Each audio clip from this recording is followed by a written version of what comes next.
자, 반갑습니다. 정유천입니다. 자, 오늘부터 우리 실무종합 이론 수업 들어가도록 하겠습니다.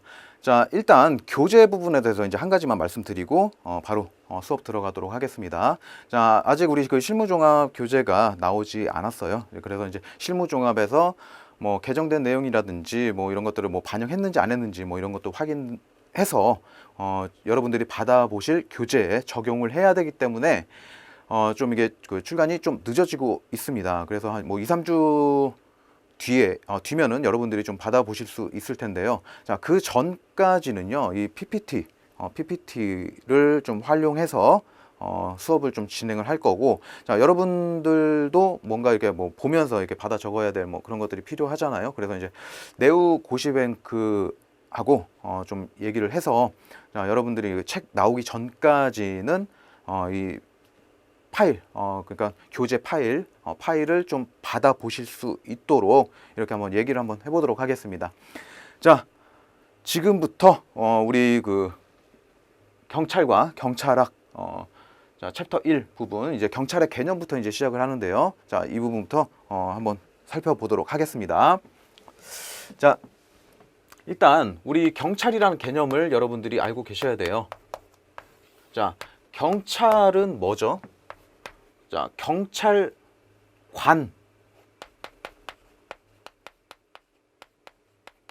경찰관과는 다른 개념입니다. 그죠? 자, 경찰관은요, 자, 행정기관 중에서 집행기관이죠. 집행기관. 그러니까 여러분들을 얘기하는 거예요. 사람을 얘기하는 거고, 자, 이 우리가 지금 실무종합에서 얘기하는 이 경찰이라는 것은 작용을 의미합니다. 자, 요거 헷갈리지 마시고요.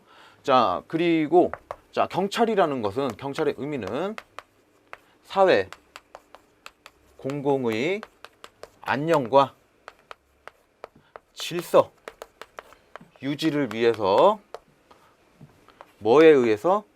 자, 그렇죠. 일반 통치권에 의거해서, 자, 누구한테요? 그렇죠. 국민에게 뭐하는? 명령, 강제하는, 자, 권력적 뭐다? 작용이다. 자, 우리가 지금 이제 이번 시간에 우리가 볼 게 이제 뭐 경찰의 개념입니다. 경찰의 개념. 자, 요걸 한번 넣어서 대입해서 한번 보세요. 자, 그러면 자, 뭐 고대 경찰관의 개념을 뭐 사람에 대해서 얘기를 하겠습니까, 우리가? 그게 아니죠. 자, 이런 작용. 자, 이 시대에는 어떤 작용들, 어떤 것들이 경찰의 개념으로 인식이 할 수 있는가에 대한 것을 우리가 보는 겁니다. 자, 그래서 이 부분을 좀 참고를 해서 봐주시면 이해가 조금 더 잘 되지 않을까라고 생각해서 이 부분 뭐 간단하게 말씀드린 거고요. 자, 일단 우리 이제 대륙법계 경찰 개념을 우리가 보게 되는데, 일단 그 역사가 긴 우리가 대륙법계를 중심으로 살펴보려고 합니다. 자, 그래서 일단 고대부터요. 중세, 자, 그리고 경찰 국가 시대, 우리는 이제 경찰 국가 시대라고 하죠. 자, 그리고 법치 국가. 자, 이후에는 자, 2차 세계대전 이후, 자, 요렇게 이제 좀 볼 수가 있는데요. 자, 일단 우리 그 경찰의 개념. 자, 보시면은 이제 고대 때에는요, 고대에는 일체의 정치, 그러니까 국가가 하는 이런 뭐 정치 모든 것들, 자, 이게 다 이제 경찰의 개념으로 이해가 됐던 겁니다. 자, 그런데 특히 가장 이상적인 상태의 헌법을 의미했다. 자, 이렇게 알아주시면 되겠고요. 여기서는 뭐를 제외했다. 그러면 다 틀린 게 되는 겁니다. 자, 그리고 중세입니다. 중세는요, 뭐 14세기 뭐 15세기, 뭐 16세기 이렇게 나눠서 볼 수가 있는데요. 자, 일단 14세기에서는요. 자, 프랑스의 경찰 개념이 중요합니다. 자, 프랑스의 경찰 개념은요. 이때 자, 국가가 행하는 뭐 작용이든 그리고 국가 목적적으로 행해지는 그러니까 국가 목적, 뭐 국가 작용, 자, 요런 것들. 그러니까 모든 겁니다. 그냥 국가가 뭐 통치를 하기 위해서 하는 뭐 어떤 모든 작용들, 국가 목적으로 행하는 것들, 다 이런 것들이 다 경찰로 이해가 되는 겁니다. 근데 이게 나중에요. 국가의 평온하고 질서 있는 상태를 의미한다. 이렇게 개념이 좀 바뀌게 됩니다. 자, 그리고요. 자, 15세기에서는요. 이런 프랑스의 경찰 개념이 뭐 14세기 말에는 뭐 각 유럽 국가들의 이제 개수가 됐었는데 자, 15세기 말에는요. 15세기 말에는 이런 프랑스의 경찰 개념이요. 어디로? 독일로 개수가 됩니다. 자, 그래서 15세기에서 여러분들이 아셔야 될 것은 자, 프랑스의 이런 국가 작용, 국가 목적적 자, 이런 것들이 이런 프랑스의 경찰 개념이 독일로 개수가 되었다. 자, 요거를 잡아주시면 되는 겁니다. 자, 그리고 16세기에는요. 자, 1530년 제국 경찰법에서 이렇게 나와 있어요. 자, 경찰은 교회 행정을 제외한 일체의 국가 행정을 의미한다. 자, 그래서 교회 요거는 이제 우리 세속적인 부분과는 이제 다른 영역이 신의 영역이죠. 자, 그런 부분을 이때는 이제 그 교회의 교황의 힘이 왕의 그 힘보다 훨씬 강력했던 시대였죠. 자, 그래서 교회는 우리가 건들지를 못했어요. 그래서 교회 행정을 교회는 제외하고 세속적인 그러니까 세속적인 부분. 자, 그러니까 국가의 일체 행정을 의미한다라고 봐주시면 되겠습니다. 자, 그래서 자, 이 중세 때는요, 요거를 체크를 해주시면 됩니다. 자, 프랑스의 경찰 개념은 자, 국가 작용, 국가 목적을 의미했다. 그런데 이게 나중에는 국가의 평온하고 질서 있는 상태를 의미했다. 요걸 알고 계시면 되고 15세기에는 프랑스에서 독일로 개수됐다. 자, 독일에서 프랑스로 이렇게 됐다 그러면 틀린 답이 되는 거고요. 자, 그리고 16세기에서는 뭐 교회 행정을 뭐 포함하면 틀리게 되는 거죠. 이런 것들 조심을 해주시면 되고, 자, 16세기에서는 교회 행정을 제외한 국가의 일체, 국가의 모든 행정을 의미했다라고 이해를 해주시면 되겠습니다. 자, 이제 17세기부터는요, 우리가 이제 경찰국가 시대라고 하는데, 자, 요때에는요, 이제 국가가 이제 국가라는 것들이 이제 성립을 해서 이제 굉장한 이제 발전을 이루게 되죠. 자, 근대로 오면서 이제 굉장한 발전을 이루게 되면서 이제 각 분야의 어떤 일들을 왕이 뭐 혼자 다 할 수가 없게 되죠. 그래서 이제 이게 전문화되고 이제 분업화되면서 자, 이런 것들이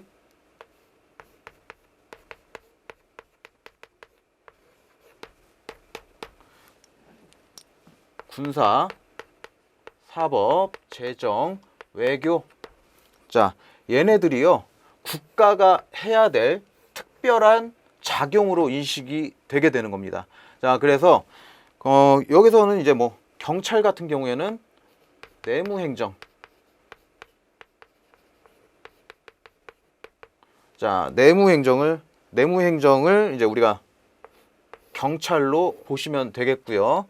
자, 그리고 군사, 사법, 재정, 외교 얘네들은요 국가의 특별한 작용으로 인식되면서 경찰과 분리가 됐다.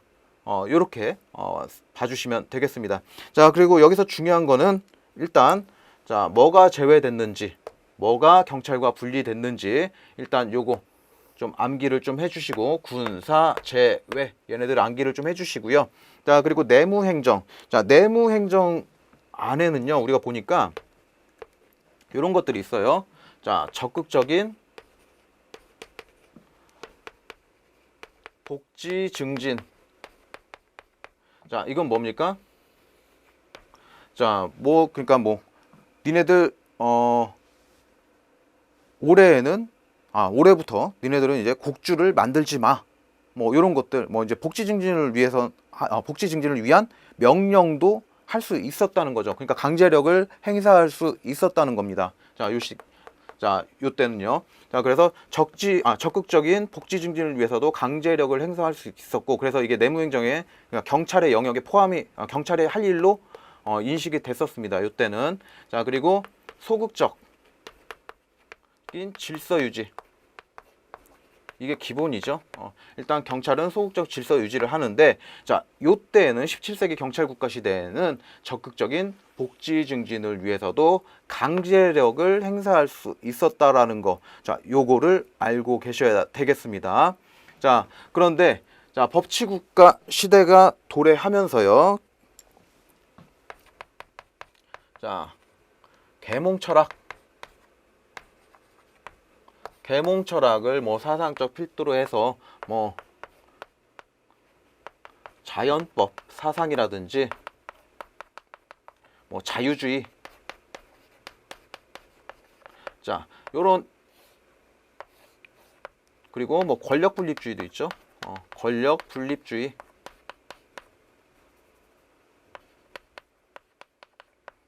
자, 요런 영향을 받아서요. 자, 이제 법치국가 시대가 도래하게 된 거죠. 자, 그래서 이제 사람들의 인식이 깼죠. 이 시기가 되면서. 자, 그런데 자, 전에는 뭐 이런 적극적인 복지 증진을 위해서 경찰이 강제력을 행사했어도 그런가 보다 했는데, 자, 이제 머리가 깬 상태에서는 여기에 대해서 이제 태클을 걸게 되는 거죠. 자, 그래서 요때에는요, 이게 중요한 거예요. 자, 적극적인 복지 증진은 제외가 됩니다. 자,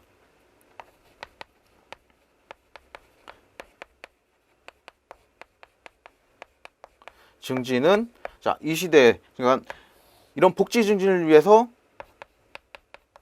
명령 강제할 수 없다는 얘기입니다. 자, 그러니까 법치국가 시대에서는 경찰은 온리, 자, 소극적인 질서 유지, 뭐 다른 말로 위험 방지 임무만 할 수 있었다는 거예요. 자, 소극적인 질서 유지만 이제 경찰의 개념으로 인식하게 됐다. 자, 요렇게 이해를 해주시면 되겠습니다. 자, 그리고 2차 세계대전. 자, 뭐 독일이 2차 세계대전에서 뭐 패망하고, 자, 일본도 패망했죠. 그래서 자, 독일도 그렇고 우리나라도 그렇고, 자, 뭐 비경찰화가 단행이 됩니다. 그래서 자, 2차 세계대전 이후에는요, 가장 중요한 게 자, 비경찰화. 자, 요거를 알고 계시면 되겠고요. 자, 그러니까 뭐 전에는 이제 경찰이 담당했던 임무를 뭐 타 행정기관이라든지 일반 행정기관으로 이관을 시키면서, 자, 그러니까 경찰이 담당했던 것을 이제 경찰이 담당하지 않게 되는 것, 뭐 이제 그런 것들을 이제 뭐 비경찰화라고 합니다. 자, 그런데 자, 요거를 뭐 전에 틀린 답으로 한번 이렇게 냈었어요. 자, 비범죄화. 자, 요거는 뭐 우리 뭐죠? 간통죄. 간통죄를 이제 뭐 비범죄화 시켰죠. 뭐 그거를 이제 좀 생각을 해주시면 되겠고, 자, 요거 뭐 잘 안 보시면은 뭐 금방 그냥 쑥 지나가면서 이게 못 보고 지나칠 수도 있는 부분이니까, 자, 요 부분도 좀 주의를 해주시면 되겠습니다. 자, 그래서 자, 요 내용을 뭐 전체적으로 보시면은요, 자, 일단 고대 중세까지는요, 자, 국가의 뭐 일체 행정, 국가의 모든 행정을 의미를 했습니다. 자, 일체의 국가 행정을 의미했던 거는 17세기 이전. 자, 17세기 이전, 자, 요때는 국가 행정 전반을 의미했습니다. 국정 전반.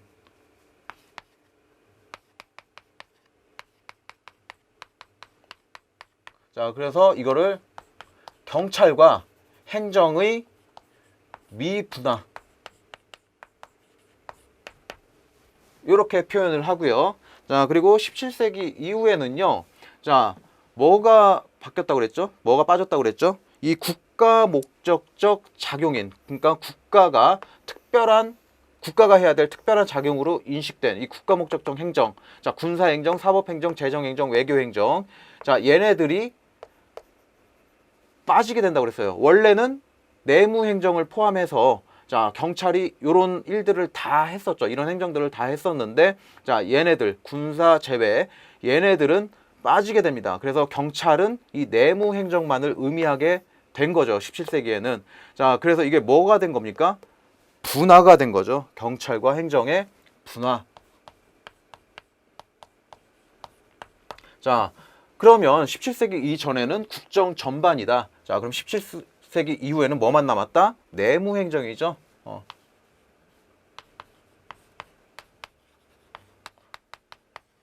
자, 그리고 자, 18세기가 되면서요.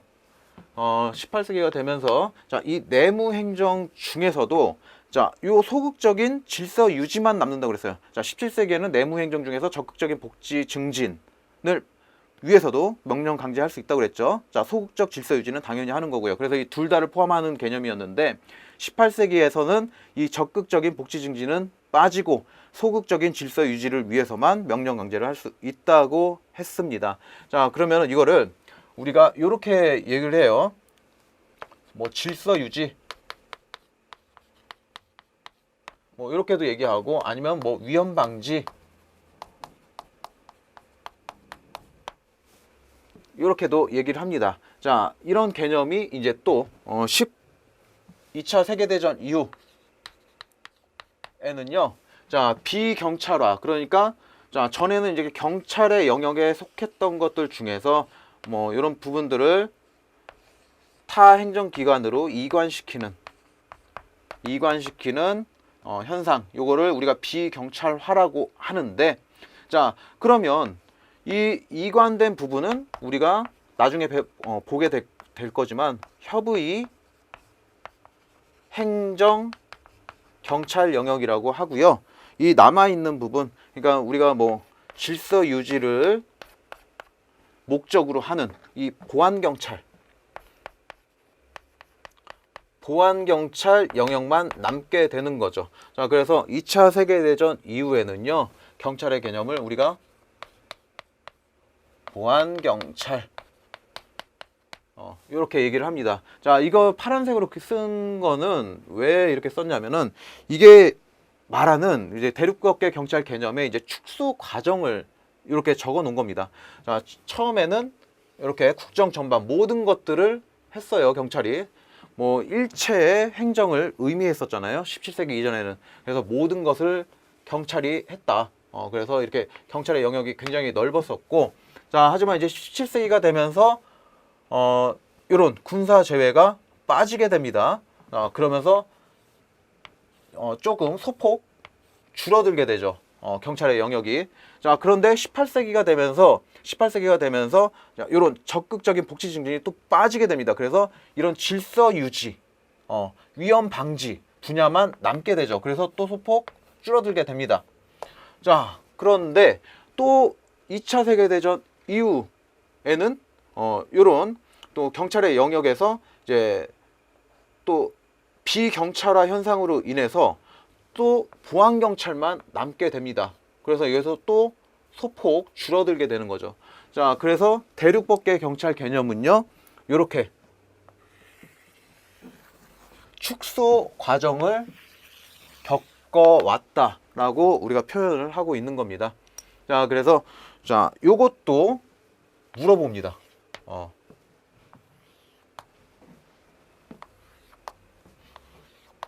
그래서 뭐 국내 질보 축소 과정은 국내 질보. 자, 요렇게 머릿속에 좀 넣어 주셔도 되겠고요.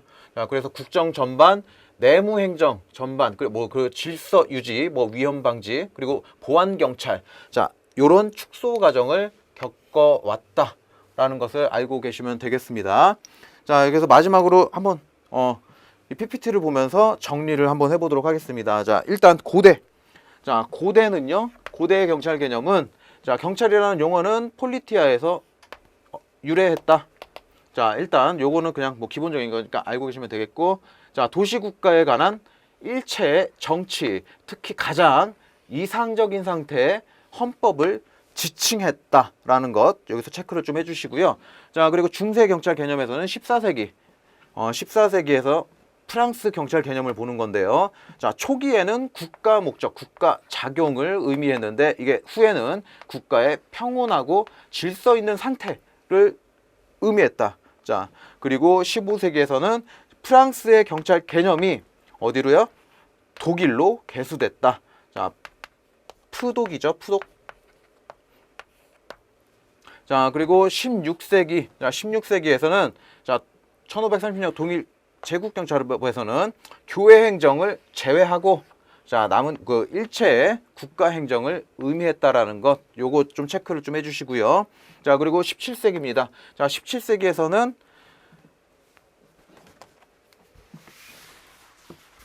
국가 목적적 행정인, 자, 이런 외교, 군사, 재정, 사법, 이거 어떻게 암기하기로 했죠? 군사, 재외죠. 자, 요거 좀 암기하실 때 이렇게 하시면 돼요. 자, 17세기니까 7, 군사, 재외. 17세기. 자, 17세기니까 7, 군사, 재외. 뭘 제외했다? 7군사를 제외했다. 17세기에 군사 제외했다. 이렇게 암기를 좀 해주시면 되겠습니다. 자, 그리고 경찰과 사법의 분화. 자, 사법은요, 자, 이 베스트 팔렌 조약에 의해서 사법이 분리가 됐다, 분화가 됐다. 요거 좀 체크를 좀 해주시면 되겠고, 자, 3번 내무행정 전반을 의미했다. 이 내무행정 전반이라는 것은 이 안에 뭐가 있었죠? 적극적인 복지 증진과 소극적인 질서 유지. 그러니까 적극적인 복지 증진을 위해서도 강제력을 행사할 수 있었다. 요거까지 같이 생각을 좀 해주셔야 됩니다. 자, 그리고 16세기까지는 17세기 이전에는 경찰과 행정이 미분화 상태였고, 17세기가 되면서, 자, 요런 군사, 재정, 사법 이런 것들이 분리가 됐죠. 그래서 경찰과 행정의 분화, 이렇게 얘기를 합니다. 자, 요것도 좀 체크를 좀 해주시고, 자, 그리고 법치국가 시대에서는 내무행정 중에서, 자, 소극적인 위험 방지 분야만 에만 한정된다. 뭐가 경찰의 개념이요. 경찰의 개념이 소극적인 위험 방지 분야에 한정된다. 뭐가 빠진 겁니까? 적극적인 복지 증진을 위해서는 이제 경찰력을 행사할 수가 없게 된 거죠. 18세기가 되면서. 자, 그래서 요걸 알고 계시면 되겠고, 이제 2차 세계대전 이후에는 비경찰화가 단행됐다. 자, 그래서 범죄 예방 검거 등 보안 경찰 이외에 협의의 행정경찰 기능인 영업, 건축, 보건, 위생 요런 것들, 자, 요런 것들은 일반 행정기관에 이관을 시켰다. 자, 이렇게 정리를 해주시면 되겠습니다. 자, 그래서 지금까지 우리가 봤던 것들이 다 축소 과정이에요. 자, 처음에는 경찰의 몸집이 이렇게 컸었는데 뭐 빼고 그러면서 자꾸 줄어들죠. 자, 그 과정을 이렇게 얘기한 겁니다. 자, 그래서 국정 전반, 그리고 내무행정, 자, 그리고 질서행정, 이거는 위험 방지, 이렇게도 표현을 합니다. 자, 그리고 보안경찰, 비경찰화돼서 보안경찰까지 이런 축소 과정을 겪어왔다. 그래서 국내 질보, 요거까지 암기를 해주시면, 자, 우리 그 대륙법계 경찰 개념의 축소 과정에서는 빠져나갈 게 없습니다. 자, 여기에서 이제 시험 문제가 다 출제가 되고 있으니까요. 이렇게 포인트 잡은 것들 정리를 좀 해주시면 되겠습니다. 자, 다음 내용 보도록 하겠습니다.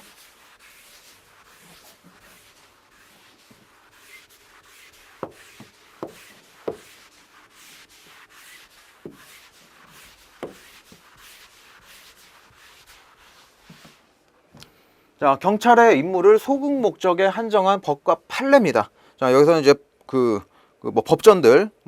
법전들하고 이제 판례, 크루츠베르그 판결까지 같이 볼 건데요. 자, 일단 여기에서는요. 요 프로이센 일반 난특법이라든지 뭐 재화형벌법전, 뭐 크로이츠베르그 판결, 뭐 지방자치법전, 프로이센 뭐 경찰 행정법 이렇게 있는데 요 내용들을 바꿔치기 합니다.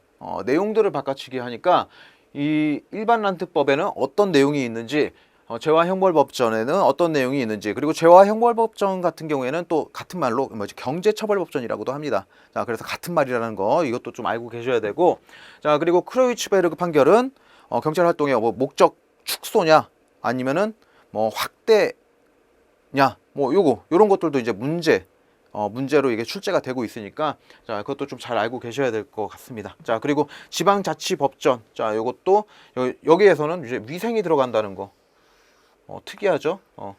자, 위생이 들어간다는 거. 근데 이거 맨날 뭐 위생이 뭐 제외된다 뭐 이런 식으로 문제를 냅니다. 자, 그리고 프로위생 경찰 행정법에서는 자, 의무에 합당한 재량에 따라서 필요한 조치를 하지 않으면 안 된다라고 규정을 해놨습니다. 자, 일단 요 내용은, 자, 우리 방금 전에 봤던 뭐 18세기 뭐 18세기 이제 법치국가 시대가 도래했다고 했잖아요. 자, 그때, 자, 요때가 뭐 18세기죠. 프로이센 일반 난특법. 자, 이거 한번 보시면은 뭐 경찰관청은 공공의 평온 안정, 뭐 질서를 유지하고 공중 및 그 개개 구성원들에 대한 절박한 위험을 방지하기 위해서 필요한 기관이다. 그래서 경찰의 직무를 공공의 안녕과 질서 유지에 한정을 한 법입니다. 자, 그런데 이게 잘 지켜지지 않았어요. 이 법에는 이런 내용들이 있었지만 이제 또 다른 법에서는 자, 이런 내용들을 위반하게 되는 적극적인 복지 증진을 할 수 있는 법적 근거가 또 다른 법에 막 있었거든요. 자, 그래서 자, 이렇게 규정되어 있음에도 불구하고 적극적인 복지 증진을 위해서도 명령 강제를 했었습니다. 계속. 자, 그거를 이제 그게 자, 요때 1882년 이제 19세기에 와서 자, 독일 크로이츠베르그 판결에 의해서 자, 요런 자, 경찰의 임무를 소극적 위험 방지에 한정된다는 사상을 법 해석상 확정되는 계기를 만든 판결.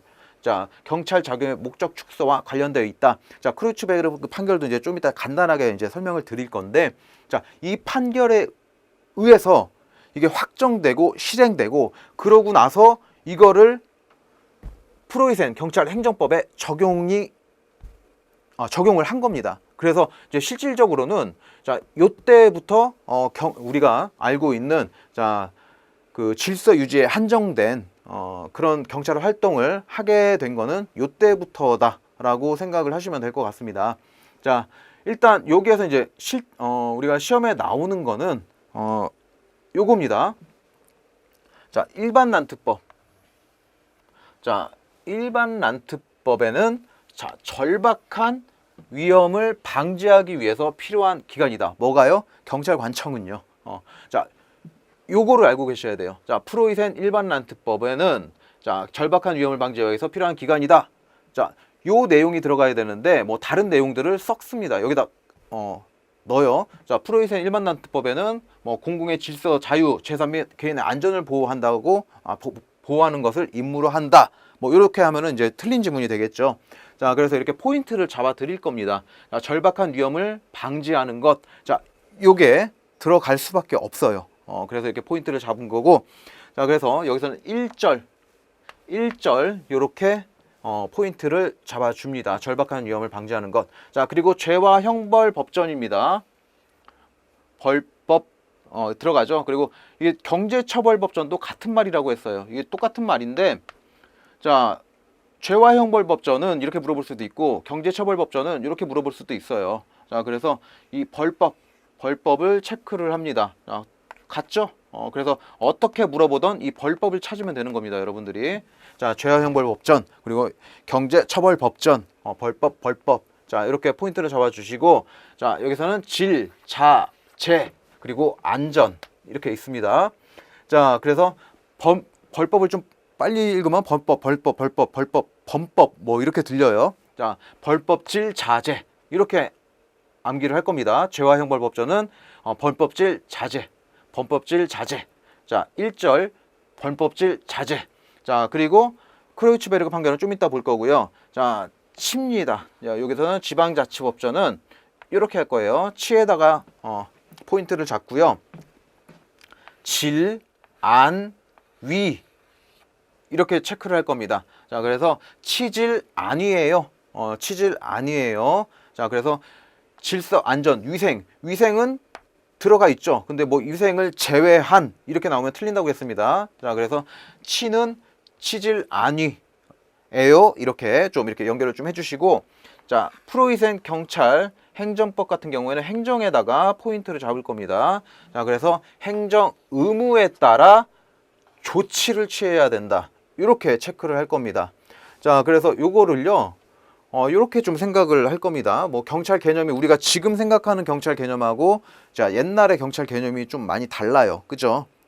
자, 뭐 시대, 역사성에 그 역사에 따라서 이제 그 역사가 흐름에 따라서 뭐 그런 것들 뭐 경찰의 개념은 계속 바뀔 수가 있죠. 지금 경찰 개념이 뭐 100년 후에 200년 후에는 또 바뀔 수가 있는 거고요.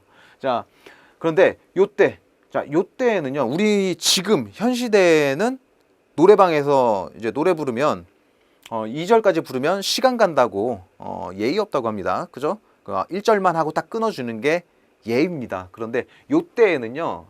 그렇지 않았어요. 자, 1절만 하면은 잡아갔습니다. 이거 범법질이라고. 그래서 자, 1절만 하는 벌법질 자제해라. 잡혀가니까. 자, 그리고 국민들이 치질 아니라고 해도 행정 의무에 따라 조치를 취해라. 요렇게 머릿속에 좀 넣어주시면 될 것 같아요.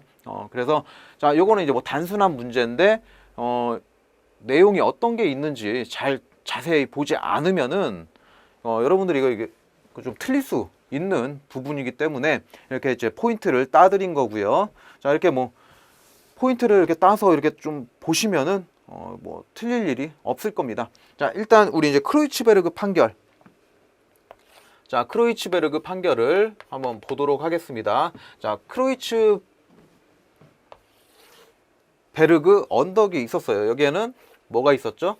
독일에 전승 기념비가 세워져 있었죠. 자, 그런데 요 밑에 이제 건물을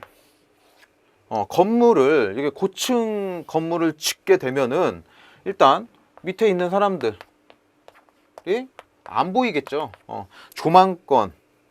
조망권에 방해를 받게 됩니다.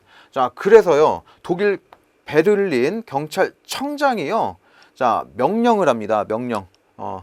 자, 그러니까 법규 명령이죠. 뭐 그 행정 명령을 하는데, 자, 고도 제한을 걸어버리는 거예요. 자, 요 이상은 짓지 마. 이 주변에 건물들, 이렇게 고층 건물은 어느 정도 고층 건물은 짓지 마라는 명령을 하게 되는 겁니다. 자, 고도 제한 명령.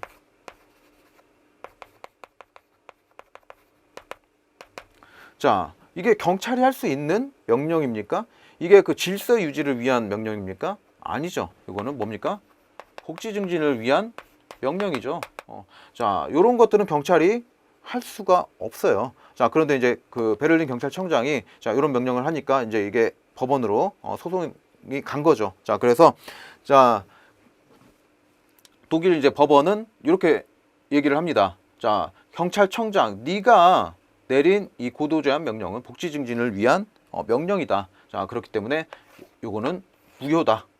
라고 이렇게 판시를 하게 됩니다. 그래서 자, 이 크로이츠베르그 판결의 핵심은요, 요거예요. 경찰 작용의 그 목적, 축소와 관련이 깊다. 자, 이거를 어떻게 냅니까? 확대로 내죠. 확대는 틀린 겁니다. 자, 그래서 자, 베를린 경찰청장의 고도 제한 명령은 복지 증진을 위한 명령으로 이거는 무효다. 자, 그래서 경찰 활동의 목적 축소에 관련된 판례가 되겠습니다. 자, 그래서 자, 크로이츠베르그 판결은 자, 이거 한번 내용 보시면 독일 크로이츠베르그 언덕에 전승기념비 조망권 확보하기 위해서 베를린 경찰청장의 명령, 자, 복지 증진을 위한 목적이기 때문에 자, 무효다. 그래서 경찰의 임무를 소극적 위험 방지에 한정된다는 그 사상을 법 해석상 확정되는 계기를 만든 판결이다. 자, 그래서 결론적으로 경찰 작용의 목적 축소와 관련된 판결이다. 자, 이렇게 알고 계시면 되겠습니다. 자, 일단 이 각 내용들을 좀 알고 계시면 되겠고요. 자, 그 다음에 자, 요 연도를 좀 알고 계셔야 돼요. 연도. 자, 요즘에는 문제를 이렇게 뭐 전에 이런 내용들을 다 냈단 말이에요. 대륙법계 그 경찰 개념의 축소 과정이라든지 뭐 낼 거 다 많이 냈습니다. 그래서 자, 여기저기서 지문을 하나하나씩 모아서 이게 종합 문제로 내는 경우가 좀 많아졌습니다.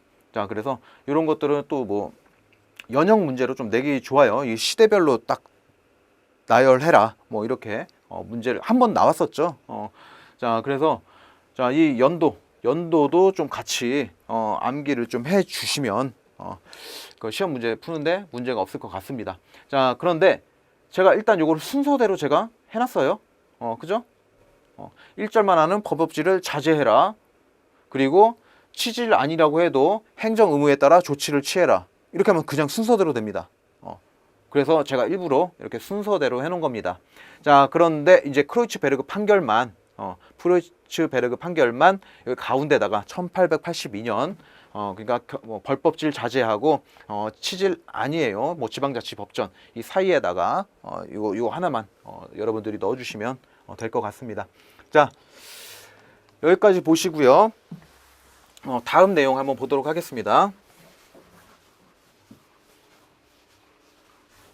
자, 기타 주요 판례입니다. 이게 우리 승진 문제에 나왔던 거죠.